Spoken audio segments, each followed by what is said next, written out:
So I talk about this neighborhood. I go for a walk every day. I have to use the internet at the community building because I had my phone break 3 times in a week.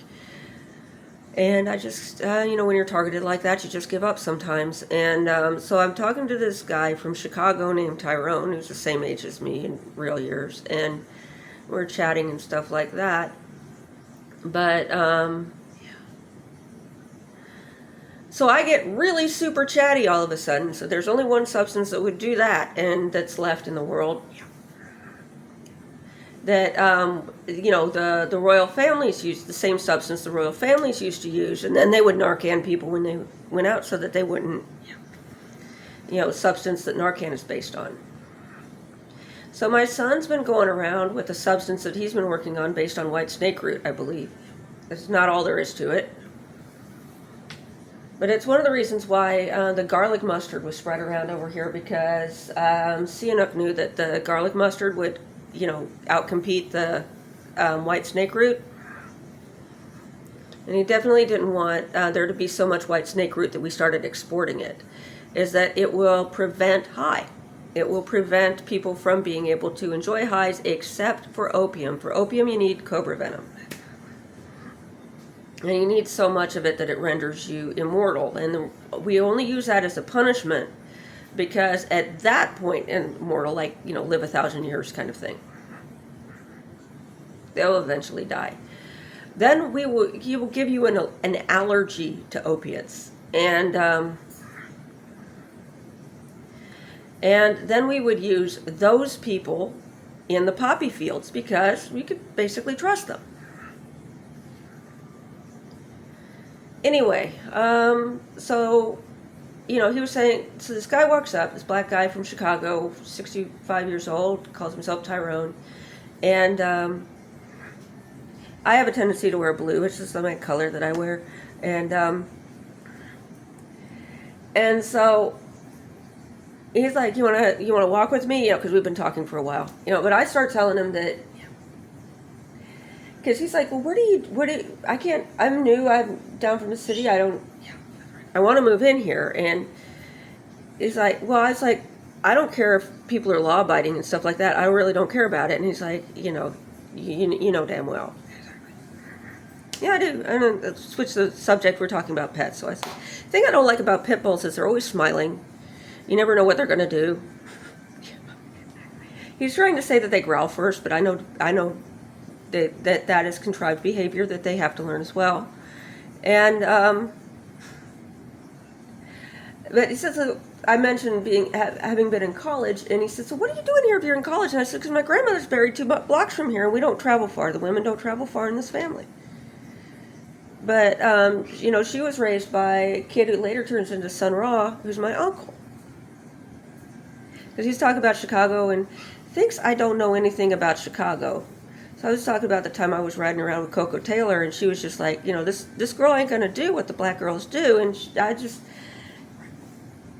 she might be able to sing me back and forth, but, and she's sitting there talking in front of me, saying all the things that they got to do and stuff like that. And they're just like, look, we're just going to be playing with you. When you ride around with us, we're going to be playing. I mean, you're just not going to do any of this stuff. And I think the only reason why you're arguing at all is because you don't understand our words yet. But, Sun Ra wasn't going to, I can improv with any of the deep cut and even some of the other stuff.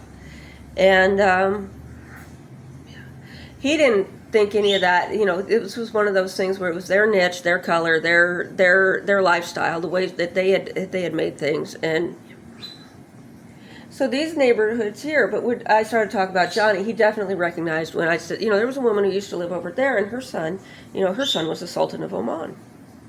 And see, I remember him from when we were both kids, and because when the Saudis emancipated the slaves in the 60s, I was already born. And so at that point, I was made an official wife of my master so that he could He wasn't going to send me out with nobody to one of the hostels or anything like that. And he knew that these things on paper, but as far as in the house went, I wasn't emancipated till his deathbed. Because he wasn't Muslim, and the non-Muslim Arabs had always had their real families among the household and the businesses and things like that. And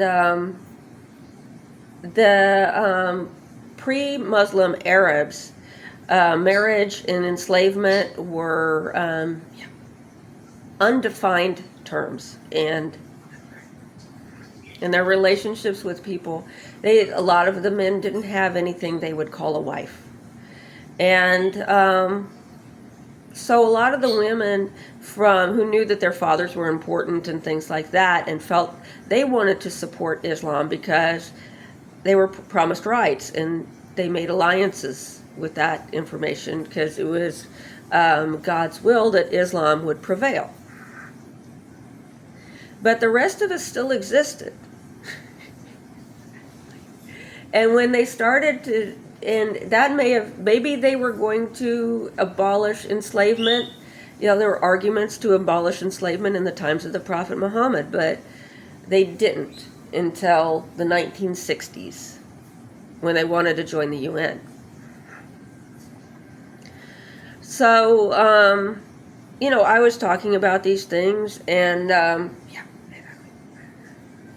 mentioned that you're talking to the fourth wife of King Fahd, and that I sat in the classroom with the daughter of the unacknowledged daughter of Abdullah Gül, with the actual known to be daughter of Recep Tayyip Erdogan, because they were here because my son, who is an MI6 and is also a Khalifa,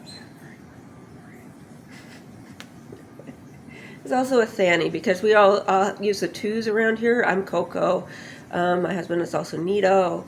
There's and number two is also a word that starts with S, and so we have a very much of that and around here. And so this is anybody who's got two in their NISPA or whatever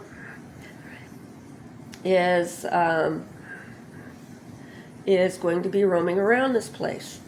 And I said, this is in the Thani neighborhood, and that if you're looking for Abdul Wahid, and when I said Johnny's name, he was like, oh.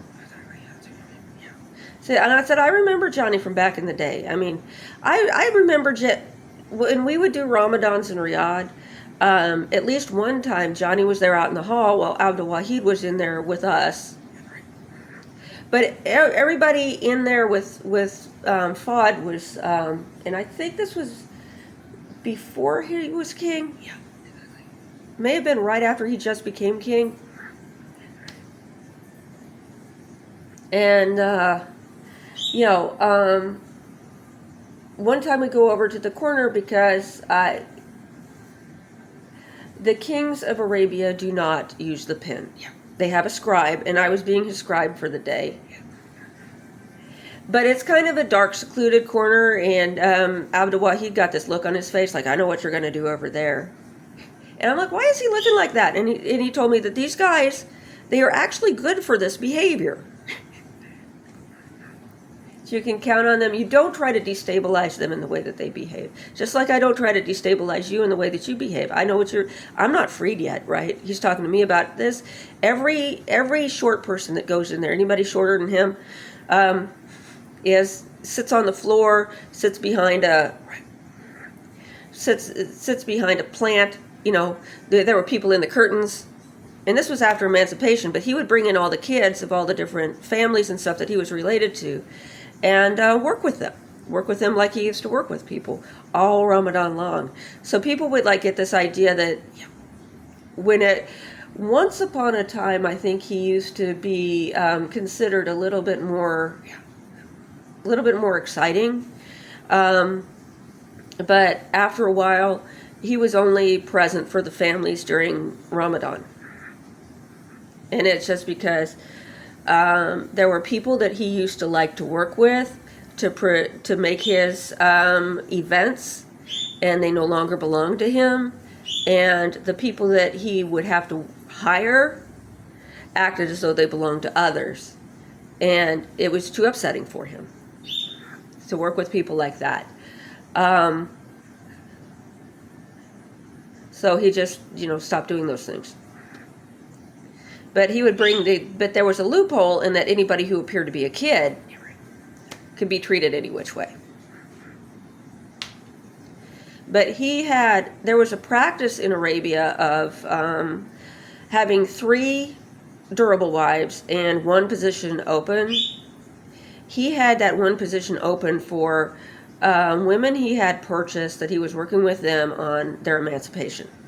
And so after blanket emancipation, he stopped having that position because he had written me down as that person. Whereas most other people in the area started that tradition after emancipation because they used the people that they owned in a way that my husband never did. He didn't even use his wives that way, to be honest with you. There were lots of ways. He considered it is enjoying a woman to be alone with her, to in any way take control over her. And that is what enjoyment is. I don't have to ask a man whether or not he enjoyed a woman. If I have seen them alone together, they have been enjoyed, and I can remarry her.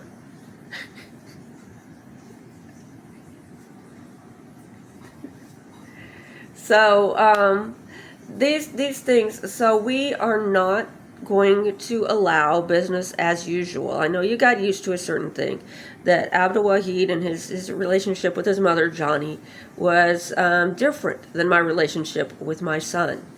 And the other people around and how the expectations and stuff like this. But I have this saying called Title IX or Section 8. And my son really likes that because we don't want to work on Title IX. We want to work on Section 8.